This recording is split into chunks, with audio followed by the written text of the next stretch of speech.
சம்பந்தப்பட்டவர் வந்து அந்த மக்களை பார்க்கவே இது வரைக்கும் எனக்கு இது வரைக்கும் அவங்க கட்சியில் அப்படியே அவரை வந்து பார்க்கலைங்கிற இந்த வருத்தத்தை அவங்க சொல்றாங்க. நான் சொல்றேன், விலை மதிக்க முடியாத உயிரை இழந்து இருக்கிறோம். இந்த நேரத்துல ஒவ்வொருவரும் எந்த மனநிலையில் இருப்பார் என்று நமக்கு தெரியாது. ஒவ்வொருவரும் ஒரு மனநிலையில் எப்படி இருப்பார் நமக்கு தெரியாது. இதை பொறுத்த வரைக்கும், அந்த இயக்கத்தை பொறுத்த வரைக்கும் மனித உயிர் முக்கியம்.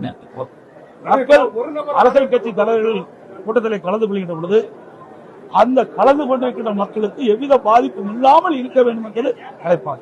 இனி எதிர்காலத்தில் இப்படிப்பட்ட நிகழ்வு ஏற்படக்கூடாது. அதைத்தான் நான் இன்னைக்கு சொல்லிட்டு இருக்கிறேன். நடந்த நிகழ்வு வந்து மிக மிக ஒரு கொடூரமான நிகழ்வாக தான் நான் பார்க்கிறேன். மிக மிக வேதனையான ஒரு அதிர்ச்சியான நிகழ்வாக தான் பார்க்குது.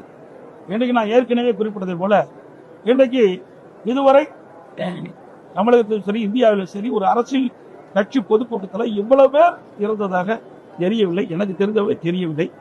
ஆக இது பல பேர் 39 பேர் இறந்திருக்காரு சொன்னால் சாதாரணமாக எடுத்துக்கொள்ள முடியாது.